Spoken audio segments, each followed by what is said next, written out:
हो ज्ञानी ज्ञान के दाता, मुनि गुरुवर को करके प्रणाम गाऊं मैं, ध्याऊं मैं सुबह शाम। तुलक सागर एक नाम, एक नाम। एक जगह तो दुर्घटना घट गई उदयपुर में। मैं था, एक आदमी बोला महाराज मेरा बहुत मन है कि 10 लक्षणी करूं, उपास करूं। मैंने कहा कर ले। बोले करना में दिक्कत नहीं है। तो मैंने कहा क्या है? बोले हमारे यहाँ परंपरा है 500 लोगों को भोजन देना पड़ेगा।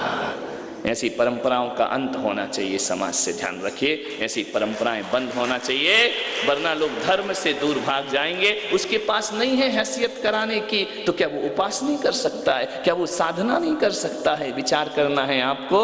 ये कहाँ की गलत परंपराएं समाज में पनप गई हैं। तप की अनुमोदना करना है ना। क्या होती तप की अनुमोदना? कि वो भूखा रहे तुम माल उड़ाओ। बेचारा 14 के दूसरे दिन मुश्किल से केर का पानी पी रहा है, मुश्किल से काली मिर्च का काली पी रहा है, तुम उसके घर माल मलीदा खाने जाओ। अभी हमारे अनिल जी आए, बोले कि महाराज हमारा मकान बन रहा, मेरे बेटे के 10 उपास है, सबका जीवन मैं अपने परिवार का वहीं रख दूं। अरे ये कोई साधन, ये कोई अनुमोदना है? मैं कहता हूं अनिल जी, हकीकत में अनुमोदना भोजन कराने की नहीं होती है। यदि तप की अनुमोदना करना है तो ऐसा करो, किसी का पारना देखकर संकल्प करो, अगले साल हम भी उपास करेंगे, अगले साल हम भी साधना करेंगे। ये अनुमोदना होती है तपस्या की। ये खिलाना पिलाना ये कोई अनुमोदना होती है क्या? ध्यान रखिए, हम भी तप करेंगे, हम भी त्याग करेंगे, हम भी सब कुछ छोड़ने की होड़ लग जाए समाज में, ऐसी परंपराएं डालोगे तो ध्यान रखना, एक गरीब आदमी उपास की हैसियत जिसकी नहीं है वो साधना नहीं कर पाएगा। ध्यान रखना। क्या भोजन भोजन भोजन। ये बड़े बड़े घरों की महिलाएं, कल धूप दशमी थी ना, इतनी महंगी महंगी साड़ियां निकलती, ध्यान रखना। इस बार रो रही हैं वो साड़ियां कि महाराज क्यों आ गए। हम तो 10 दिन में निकलते थे साल में, इस बार तो दरवाजे ही नहीं खुल रहा हमारा। बेचारी अंदर बैठी बैठी सिसक रही है। सारी महिलाएं, सारी श्राविकाएं श्वेत धवल वस्त्र धारण किए कल धूप दशमी के लिए सड़कों पर गई। नहीं ये खुश हैं, साड़ियां तो रो रही हैं। अफा आफत की मारी ये महाराज आया कहां से? नहीं तो 10 दिन में मालूम है इनका क्या हाल होता है। सुबह की साड़ी कुछ, दोपहर की साड़ी कुछ, और शाम की साड़ी कुछ हुआ करती। अब बताओ औरंगाबाद की श्राविका और श्रावक, वो रंगीन वस्त्रों में आनंद था या धवल वस्त्रों में आनंद जीवन का हुआ करता है। तपस्या का आनंद है ये साधन। सब भूल गए कौन अमीर कौन गरीब, जो देखो वो साधक है। अभी तो वो चूड़ीवाल के यहाँ छोटी बच्ची है ना, उसकी मम्मी घर जाती है तो कहती आओ माता जी। मम्मी को माता जी सफेद साड़ी देख करके, नन्ना माँ को माँ कहने को बच्चे तैयार नहीं है। ये पुलक सागर ने ऐसा कमाल कर दिया, तुमको तुम्हारी बेटी जी लगाने लगी है। ध्यान रखना, ये त्याग तपस्या के कारण जी लगा रही है। ध्यान माता जी, ध्यान रखना, विचार करना, सोचना है। ये साधना है, तपस्या है। पाना क्या है? कुछ नहीं पाना, जीवन को बदलना है। 10 दिन के तप के बाद जब आप घर लौटो ना, तो आपको सोचना चाहिए कि मेरी जिंदगी में परिवर्तन क्या आया है, क्या मेरे विचार बदले हैं। एक बात याद रखना, तिथि और तारीख में पर्यूषण नहीं आया करते हैं, पर्यूषण तो जिंदगी में आना चाहिए। हमारी सोच में, हमारे विचार में, हमारे ख्याल में, हमारे चिंतन में पर्यूषण आना चाहिए। तिथियों में तो 10 दिन को पर्यूषण आते हैं, लेकिन विचारों में जिंदगी भर को पर्यूषण आ जाया करते हैं। विचार बदल लो। यहां से जाने के बाद आपकी ड्रेसिंग टेबल की शीशियां कम हो जाए तो समझना हमने पर्यूषण पर्व कर लिया है। ध्यान रखना, यहां से जाने के बाद आपकी आकांक्षाएं कम हो जाए, समझ लेना हमने पर्यूषण कर लिया है। ध्यान रखिए, वो पर्यूषण होना चाहिए जिंदगी में, वो होता है पर्यूषण पर्व की तपस्याएं। ध्यान रखना, तप चाहे सुरराय। आप वैभवशाली हैं, आपके पास वैभव है, रुपया है, पैसा है। एक बात याद रखना, वैभव, रुपया और पैसा होना सौभाग्य की बात है, और होने के बाद भी उसे नहीं भोगना ये परम सौभाग्य की बात हुआ करती है। ध्यान रखना, किसी की नाक में हीरे की नथ लगी हुई है, हीरा है, घर में रखी है, नहीं पहनूंगी। एक बात बताओ, पुण्यवान कौन होता है? जिसके पास हीरा है वह पुण्यवान है, और जो होने के बाद भी नहीं पहनता है वो दुनिया में महापुण्यवान हुआ करता है। ध्यान रखिए, विचार करना है, सोचना है आपको। है लेकिन नहीं। आप बताइए, धनवान सम्मान का पात्र हो सकता है, लेकिन त्यागी सम्मान का पात्र नहीं, वो श्रद्धा का पात्र हुआ करता है। हमारे देश ने धनवानों को शीश नहीं झुकाया है, उनका सम्मान किया है, बहुमान किया है, लेकिन श्रद्धाएं तो तपस्वियों की जाती है। ध्यान रखना, कौन होता है श्रद्धावान? जिसके जीवन में आचरण होता है, त्याग होता है, चरित्र होता है, वह श्रद्धा का पात्र बन जाया करता है। सोचना है, विचार करना है। हम जैनियों की वह विसात है, कितने तप करते हैं। यहाँ एक बच्चा है 26-27वां उपवास कर रहा है। ध्यान रखना, ये विरासत किसको मिली दुनिया में? केवल हम जैनियों को मिली है। ध्यान रखना, दुनिया के सारे धर्म मौज मस्ती के आते हैं, हमारा धर्म त्याग तपस्या का धर्म आया करता है। कोई 32 उपवास कर रहा है, कोई 10 उपवास कर रहे हैं, कोई 8 उपवास कर रहे हैं। देखो ना, 10-10 उपवास वाले बैठे हुए हैं, 16 वाले भी बैठे हैं। ध्यान रखना, ये कहां से मिली है तपस्या? ये विरासत हमारे माता पिता की नहीं, ये विरासत हमारे भगवान की तपस्या की विरासत है। हम गर्व से कह सकते हैं कि हम भगवान महावीर के वंशज हुआ करते हैं। सारी बड़ी तपस्याएं, यदि कहीं इतना बड़ा त्याग देखने को मिलेगा तो केवल जैन धर्म के पास त्याग मिला करता है। और एक बात आपसे कहता हूं, तपस्वियों की संगति करो, तपस्या सिखाना नहीं पड़ती, अपने आप तपस्या दौड़ी दौड़ी चली आती है। करना पड़ेगा जीवन में। वैभवशाली परिवार भी हमने देखे हैं जिनके पास सब कुछ है, लेकिन कभी कभी धर्म की ऐसी लगन लग जाती है, सब कुछ होकर भी सब कुछ उनको रुचता नहीं है। ध्यान रखना। मान्यवर, आपसे एक ही निवेदन है, वैभव महान है या त्याग महान है? बोलिए। जब मैं पूना में छोटी माँ के घर गया और कलश लेकर के गई, उनका वैभव आपको मालूम है कितना वैभव है। जब उनके यहाँ मैं गया, वो मेरे साथ चल रही थी, और जब उन्होंने ऐसा स्वागत किया, पूरे देश में उस स्वागत की चर्चा है। 2500-50 लाख रुपए खर्च कर दिए कि महाराज मेरे घर में पधार रहे हैं। मंगल कलश उन्होंने लिया था।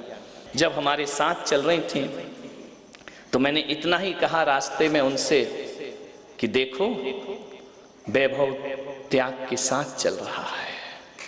रास्ते में थी, मैंने कहा वैभव त्याग के पीछे पीछे चल रहा है। मालूम है उन्होंने एक ही शब्द कहा, त्याग है इसलिए वैभव पीछे लगा हुआ है। ध्यान रखना, बिना त्याग के वैभव साथ में लगता। मैंने कभी उनसे नहीं कहा कि तुम रात्रि में भोजन छोड़ो, कभी नहीं कहा कि जमी कंद छोड़ो, मैंने कभी नहीं कहा कि संसार की वस्तुओं से उदास रहो। 4 साल हो गए रहते रहते उन्होंने आजीवन बिना बोले रात्रि भोजन त्याग किया, आजीवन जमी कंद त्याग किए, और त्याग के नाम से नहीं किए। बोले अब मेरा मन ही उस तरफ नहीं जाता है। ध्यान रखिए, विचार करना है। सब कुछ होकर के भी त्यागी होना, ये परम सौभाग्य की बात हुआ करती है। ध्यान रखना, सब होना और त्याग नहीं है वो बात अलग है। होकर के त्यागना, होकर के विरक्त रहना, धीरे धीरे उनकी विरक्तियां बढ़ती जा रही, धीरे धीरे अपने आप। मैंने कहा कि आप सिल्क की महंगी साड़ी पहनती हैं, मालूम है एक साड़ी में लाखों जीवों की हिंसा होती है। ये पैठनी साड़ियां पहनती, बस एक ही शब्द कहा, उन्होंने कहा गुरुदेव जो आ चुकी हैं आ चुकी हैं, आज के बाद मेरे जीवन में कभी सिल्क की साड़ियां नहीं आएंगी, और जब भी मैं आहार में मंदिर में रहूंगी वैभवशाली साड़ी नहीं, साधारण साड़ी में अपनी जीवन की साधना करूंगी। ध्यान रख, ऐसा जीवन ऐसे चेंज बदल जाया करता है, अपने आप बदलता है। मानना क्या पाना है? यदि कहा जाए कि तपस्या से कुछ पाना है तो उनके पास तो बहुत है, उन्हें कुछ पाना ही नहीं है। ध्यान रखना, पाने के लिए तपस्या नहीं होती है, जीवन को बदलने के लिए तपस्या होती है। बहुत जी ली ऐसी जिंदगी, 50 साल हो गए, 60 साल हो गए, 70 साल हो गए, जी लिया ना घर गृहस्थी, और कितना जियोगे? कहीं फुल स्टॉप नहीं है, इच्छाओं का अंत नहीं है। 80-80 साल के हो रहे हो और अभी कहते हो दीक्षा का, तभी विचार करेगा। अब क्या विचार करेगा? विचार मत कर, अब तो तू तो बिहार करने का दिन आ गया है तेरा, ध्यान रखना। 80 साल में भी विचार करेंगे, 70 साल में भी विचार करेंगे। ऐसा ना हो कि सोचते ही सोचते तुम्हें लोग मरघट पे लेटा के आ जाएं, ध्यान रखना। क्या विचार करोगे? 50 साल में भी विषयों से तृप्ति नहीं हुई, 20 साल 30 साल विवाह को हो गए, मन नहीं छोड़ रहा अभी तक, ध्यान रखना। समझना है आपको, बदलना है जिंदगी को।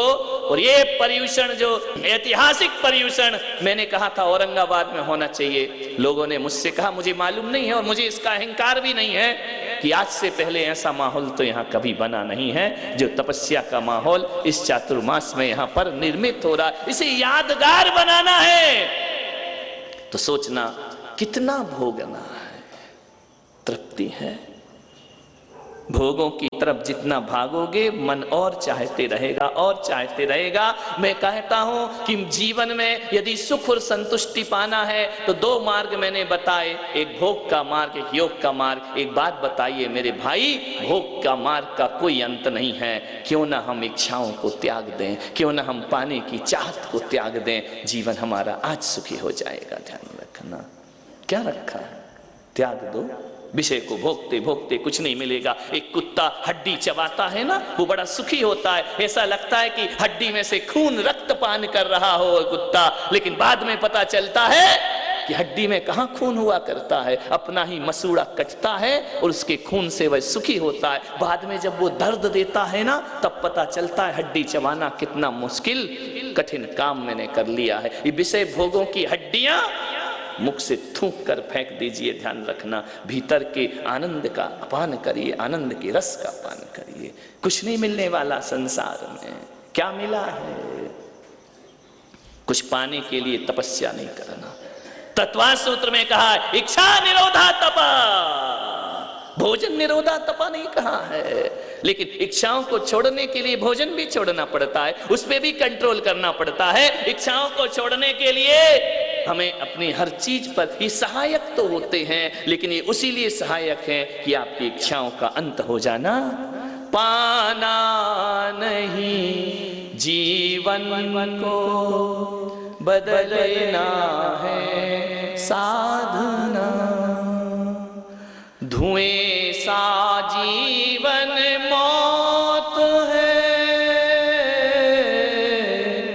धुएं सा जीवन मौत है, जलना है साधना, पाना नहीं जीवन को बदलना है साधना। मुड़े मुड़ाना बहुत सरल है, मन मुंडन आसान नहीं। मुड़े मुड़ाना केस लॉन्च भी कोई कठिन साधना नहीं है, महावीर कहते हैं, बहुत सरल है।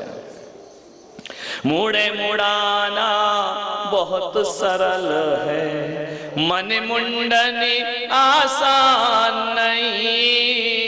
व्यर्थ भभूत लगाना तन पर, गर भीतर का ज्ञान नहीं। पर की पीड़ा में मोम सा पिघलना साधना, पाना नहीं जीवन को बदलना है साधना। मंदिर में तो बहुत गए हम, पर मन मंदिर नहीं बना। मंदिर में तो बहुत गए हम, पर मन मंदिर नहीं बना। व्यर्थ शिवाला में जाना गर, मन शिव सुंदर नहीं बना। पल पल समता में इस मन का पल पल समता में इस मन का ढलना है साधना, पाना नहीं जीवन को बदलना है साधना। समता ध्यान रखना, उपवास तपस्या वह भी एक तपस्या है, लेकिन वह पूर्ण तपस्या नहीं हुआ करती है। बड़े बड़े कठोर तप तपने के बाद भगवान महावीर कहते हैं कि तपस्या के साथ साथ जब तक वैराग्य नहीं जुड़ता है तब तक वह तपस्या मोक्ष की तरफ। वैराग्य का अर्थ क्या है? इच्छा निरोध। बिना भोजन के तो अस्पताल में भूखा भी रह लेता है ना, बोले वैराग्य नहीं है इसलिए उस भूख का कोई महत्व नहीं हुआ करता है। पूरे दिन व्यापार चले तो बिना पानी के दिन काट देता है, उसमें आसक्ति है, उसमें इच्छाएं हैं, धन पाने की लालसा है। महावीर कहते हैं कि भोजन भी गया और लालसा भी ना गई तो तू दोनों तरफ से लुट गया। ध्यान रखना, समय भी गया, वक्त भी गया, इच्छाएं भी ना ध्यान। त्याग के साथ वैराग्य होना चाहिए, विरक्ति होना चाहिए। कबीर रास्ते से चले जा रहे थे, पीछे पीछे उनकी पत्नी थी। कबीर ने देखा, रास्ते में आगे आगे चलते चलते कबीर देखते हैं कि कहीं सोना का हार पड़ा है। कबीर ने देखा मेरी पत्नी का मन विचलित ना हो जाए, क्योंकि नारी जो होती है ना सब चीज छोड़ सकती है, आभूषण नहीं छोड़ सकती है। सोना तो चाहिए, चांदी तो चाहिए, हीरा तो चाहिए, श्रृंगार तो चाहिए, बोले उसका मन विचलित ना हो जाए। कबीर ने चालाकी की, उस हार पर धूल उठाई और डाल दी, ना निगाह पड़ेगी ना इच्छा पैदा होगी। कबीर की पत्नी एक कदम आगे थी, उसने देख लिया, उसने कबीर से कहा कि तुमने क्या किया? बोले कुछ नहीं, चल आगे चलते हैं। बोले नहीं नहीं, कुछ तो तुमने किया है, तुम झुके तो हो। और फिर स्त्री हट, उसकी नहीं मानी तो फिर चल हट। ध्यान रखना, गुरु तुम हो ज्ञानी, ज्ञान के दाता।